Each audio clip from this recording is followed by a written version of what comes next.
manakala bagi negeri Sabah kita ada 9,388 permohonan yang diproses dan didaftarkan di negeri Sabah.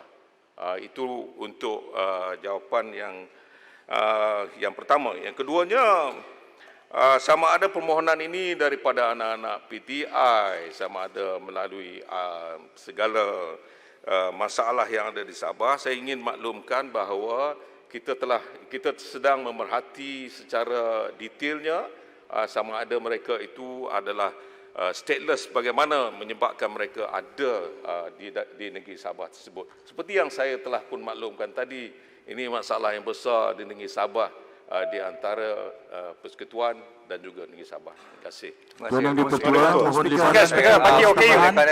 Oleh kerana perkara ini amat penting, perkara kewarganegaraan, saya ingin memberi peluang kepada Yang Amat Berhormat daripada Ketua Menteri Sabah untuk kerana ini berkenaan dengan Sabah pun banyak ceritanya.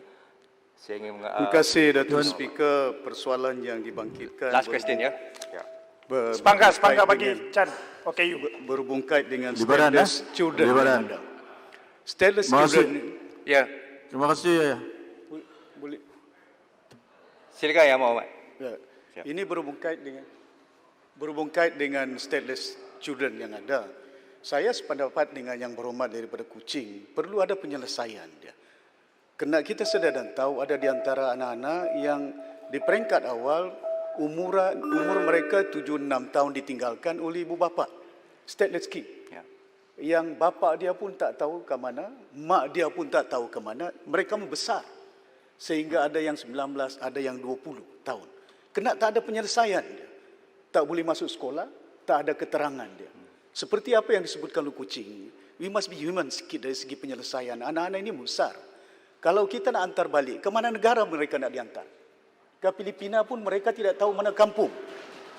Ke Indonesia pun tidak tahu mana suku sakat mereka. Jadi saya harap, kalau ada penyelesaian, cannot be just to prolong dengan izin all this issue.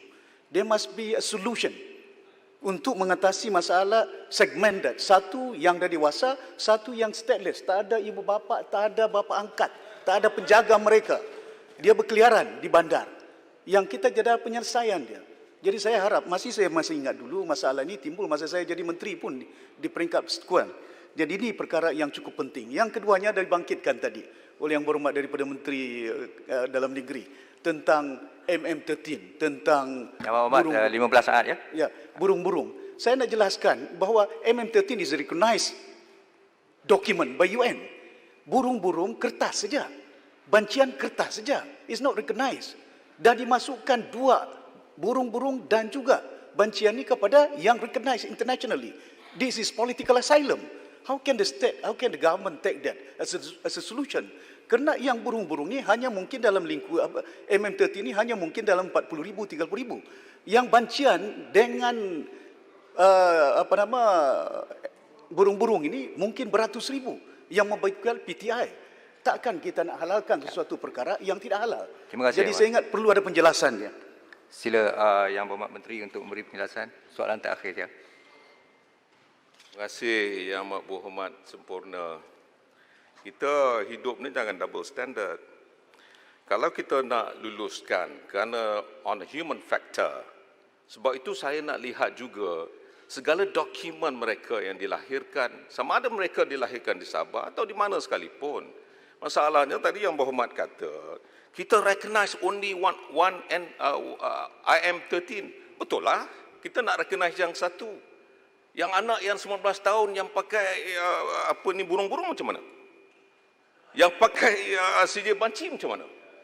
Janganlah double standard. If you are looking at the human factor, biar saya uruskan supaya kita nak selaraskan semuanya. Akhirnya kita tahu mereka dilahirkan atas sifat ibu bapa yang memegang dokumen mana. Itu yang kita nak selaraskan.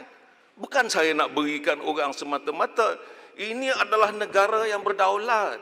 It is not easy for anyone to have kewarganegaraan dalam negara kita. Ini bukan debate ya, Yang Berhormat. You can talk during Royal Titah Agong nanti boleh bahas. InsyaAllah saya akan jawab balik. Yang penting kepada kita adalah untuk menentukan supaya anak-anak yang stateless ini kita tengok. Kalau kita dah tidak boleh beri apa sekalipun kelayakannya, kita akan pastikan mereka sekurang-kurangnya ada identiti untuk mereka hidup dalam negara ini. They are pada saya, they are the citizen of the world. Sama ada mereka di Sabah kan, di mana pun, mereka masih lagi manusia. Sebab itu saya nak pastikan segala apa yang dilakukan ini supaya setiap mereka yang ada dalam negara kita ini mempunyai identitinya. Itu yang patut kita berikan. Bukan kita semata-mata nak tentukan semua orang yang stateless mesti diberikan kewarganegaraan. Should not be in that manner. Yang pentingnya adalah kita tahu daripada apa taraf yang perlu kita berikan kepada mereka daripada masa ke semasa. InsyaAllah segala ini boleh diselesaikan dengan sebaik mungkin. Terima kasih. Speaker, Tuan soalan Dipertua, terakhir, Speaker. berkaitan Chan, pendidikan. okey, you. Saya rasa Tuan Dipertua, berkaitan Boleh, pendidikan sikit dah. Sikit Maaf. Izinkan Tuan. Maaf, saya rasa kita pun telah memakan masa. Satu saja. Maaf. Okey, friendly Satu sikit. soalan Okey, pendek, Speaker. okey, friendly Saya- sikit. Satu ya berkaitan pendidikan. Dah 3 question. Speaker, Maaf. soalan Tak, bukan question, celahan Untuk negeri saja. Sabah, Speaker. Permohonan saja. Tuan Speaker, untuk negeri Sabah, Tak apa. Speaker. Speaker, ini Maaf, isu yang itu berkaitan serius pendidikan. negeri Tuan Sabah Speaker, sekarang. soalan. Speaker, Dah 3 soalan. Speaker, untuk negeri Sabah, Tuan Speaker. Dipertua, bukan soalan. Tuan Speaker. Permohonan kepada Menteri Dalam Negeri. Satu Berkaitan soalan, pendidikan. satu soalan, Speaker. Izinkan saya Tuan Dipertua. 20 saat. Ini boleh. permohonan 20 bagi saat. dekat Sabah.